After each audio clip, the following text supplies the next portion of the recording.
Today on Dr. Susan's Corner, we're taking a trip over to the Gab Talks podcast, the official podcast of the Independent Press Award, hosted by Gabby Olchak. Join us as Gabby sits down with the award-winning author for an engaging conversation you won't want to miss. Welcome to the Gab Talks. It's so wonderful to see you again. We first met at book camp. Congratulations on your award.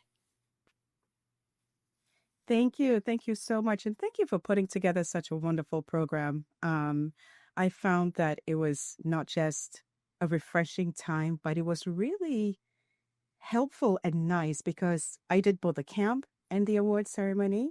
And I can tell you, Gabby, that it's really one of a kind. So thank you guys for putting such a great program together. Well, thank you. Hopefully we'll see you next year at our annual book camp and award ceremony. And, you know, all of you folks, you authors, you deserve to be celebrated. So again, thanks for joining us today, Susan. So let's dive right into it. I know our viewers are interested in hearing a little bit about you. Tell us about your journey, Susan. And you've been a pastor for almost a decade.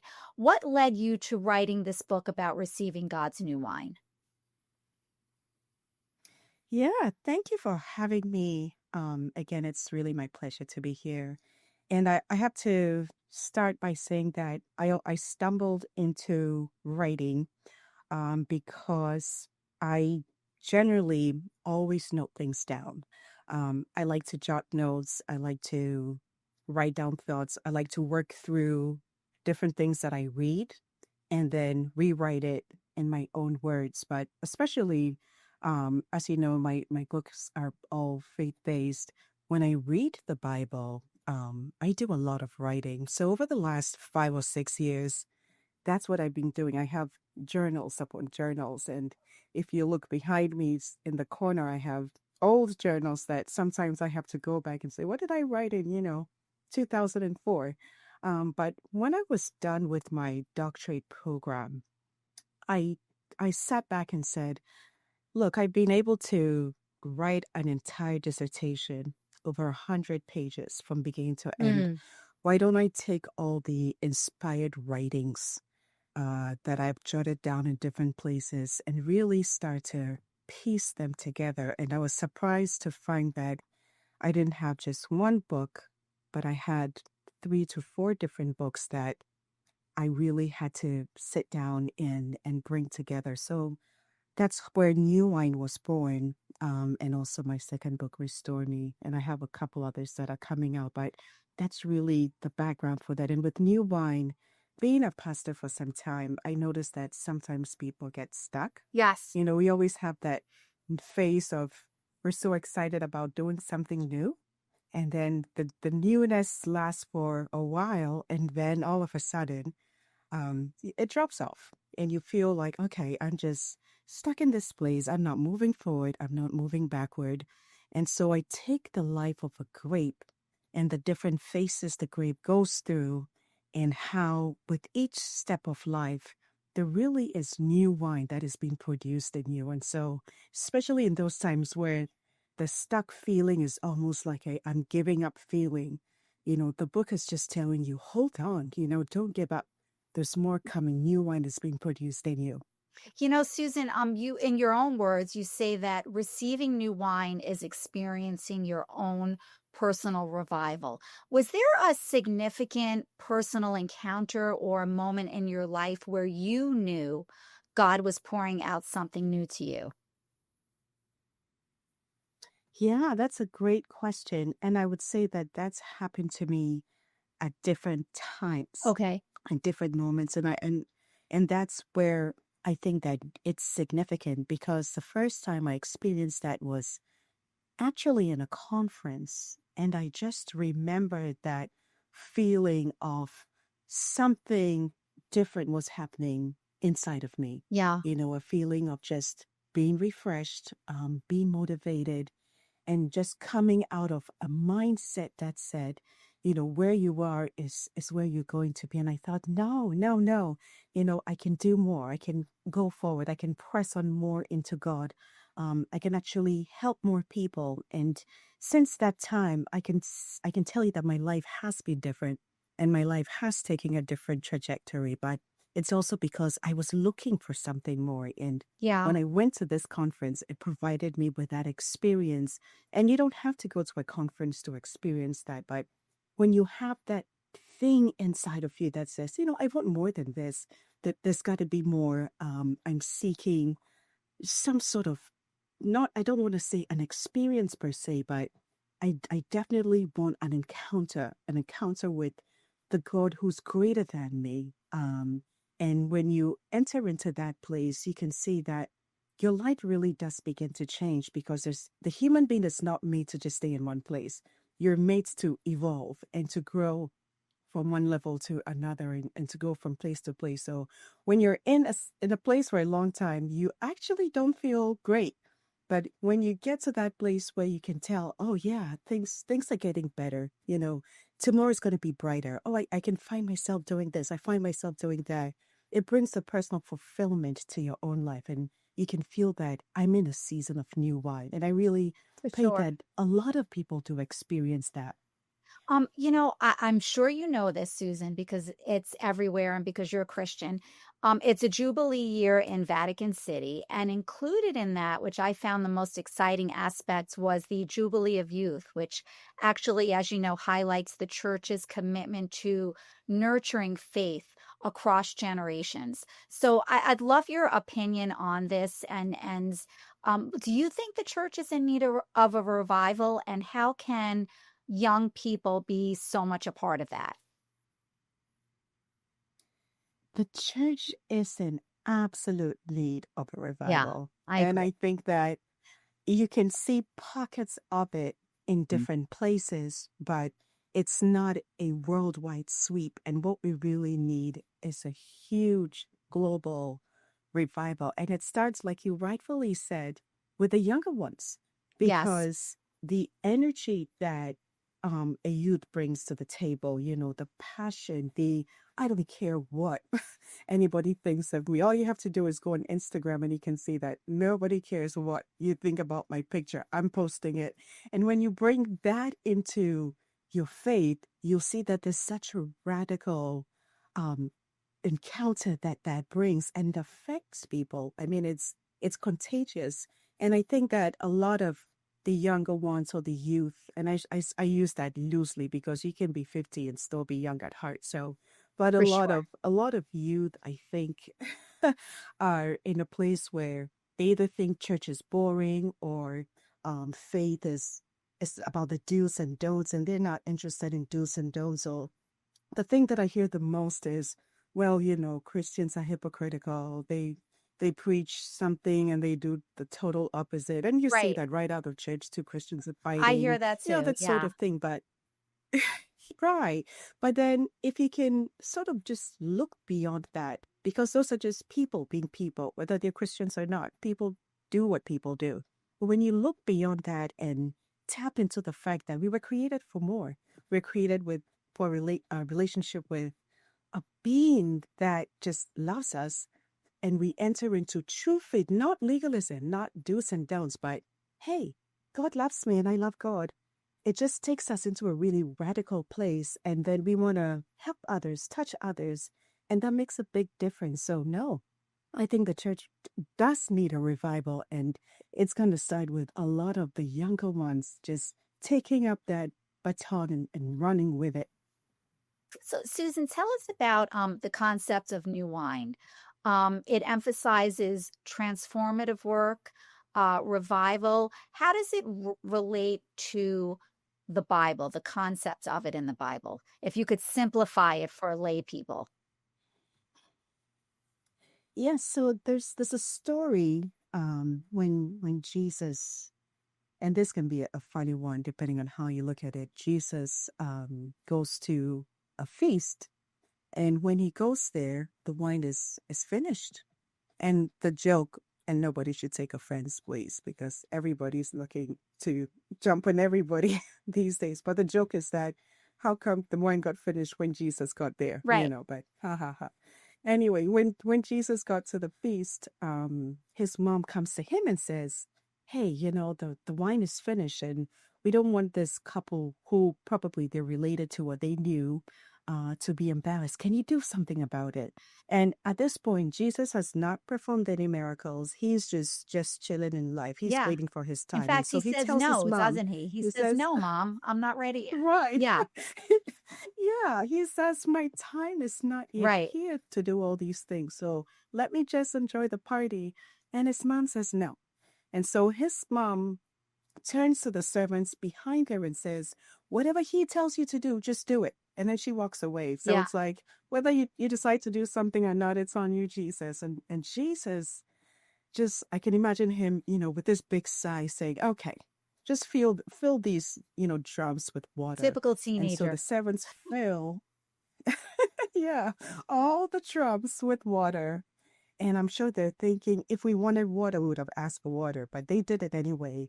And that was his first miracle, was he touched the water and it all turned to wine. But this is the kicker, is when they started serving that wine, which was at the end of the party, the party master says to the bride and groom, wow, this is the first time that I've seen in a party where the wine at the end of the party is is the best, is much better than the wine at the beginning. Because in the beginning you're sober, so they serve good wine and you can appreciate it, but towards the end they serve whatever is left because you probably can't even recognize what it is. But they said, no, you served the best wine for last. And that's the concept of the book New Wine, is that no matter what your age is, no matter what you've been through, no matter No what matter stage where of you are life in your you're in. spiritual journey, also.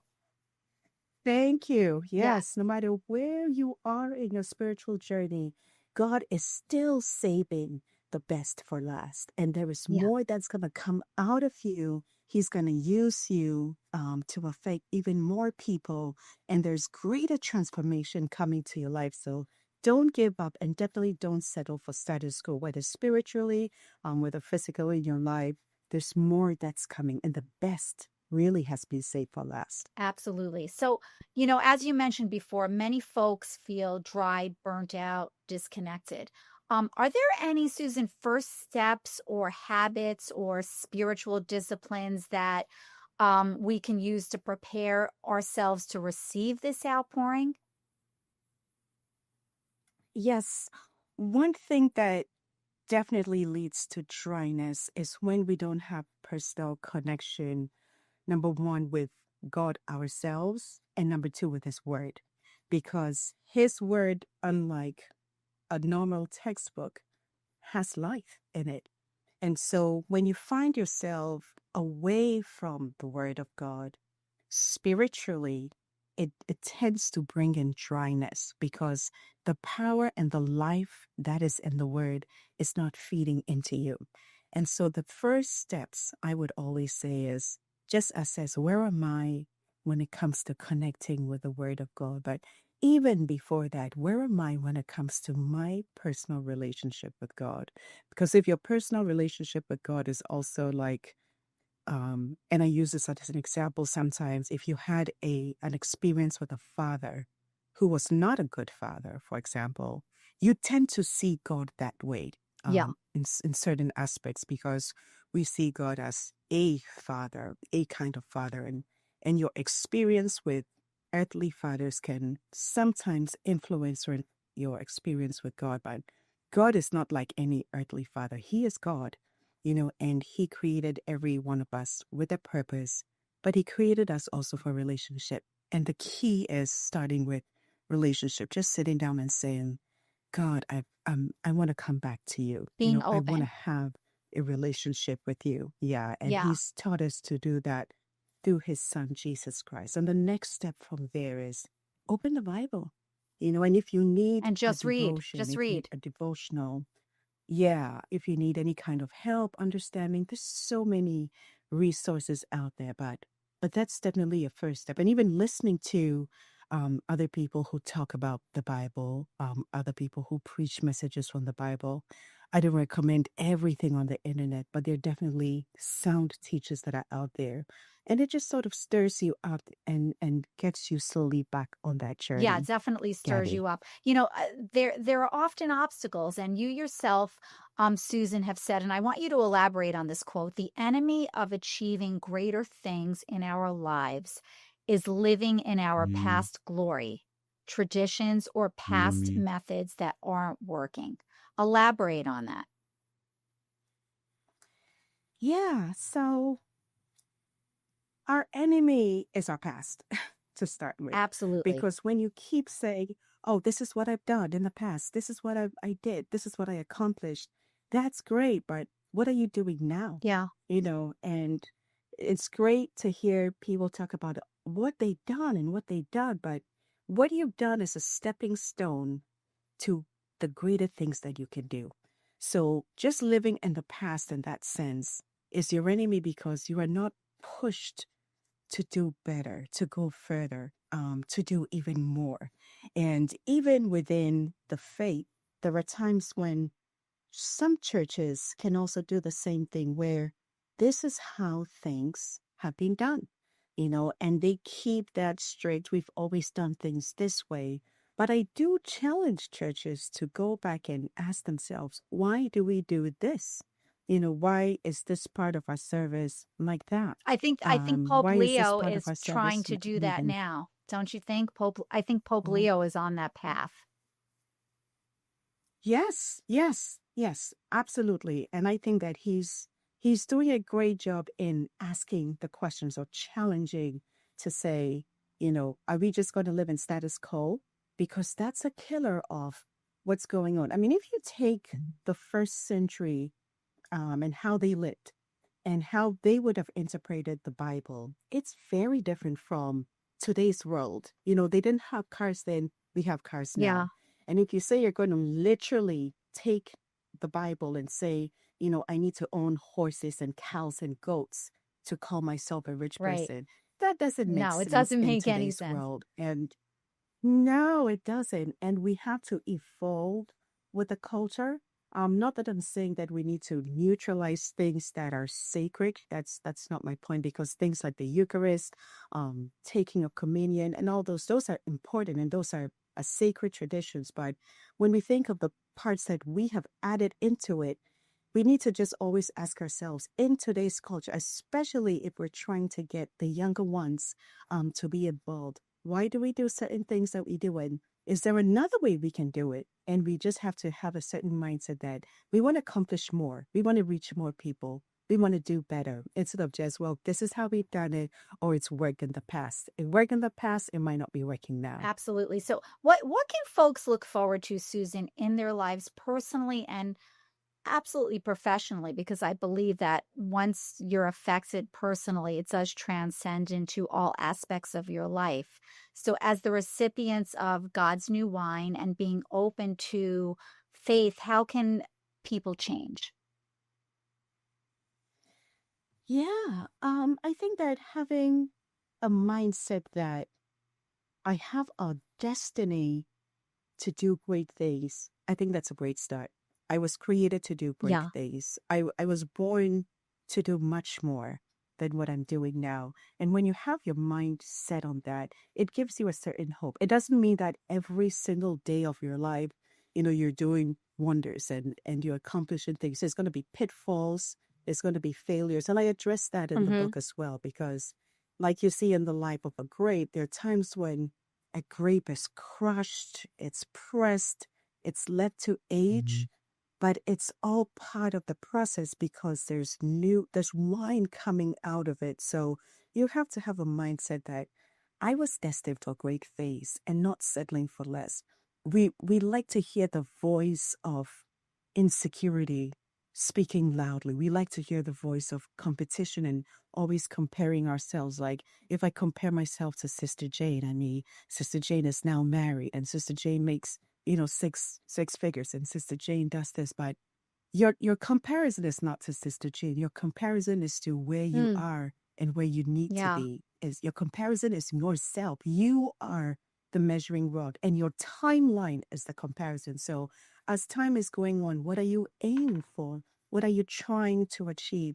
Are you branching out? Because we definitely have it in us to keep moving and to keep doing more. So the mindset is a big thing to start with. Susan, the book is really beautifully written, and folks who are listening to your voice, you're very calming and soothing and reassuring, and that's the way the book reads. So, what do you hope that readers take away from New Wine, not just spiritually but also intellectually? Thank you for the You're compliments. That's welcome. nice of you, Gabby. Yeah, my greatest hope is that once you read New Wine, and it's not even just for Christians, but my hope is that when you read the book, you feel hope. That's one thing that I wanted to impart was just hope and inspiration, and then a reconnection with God as well.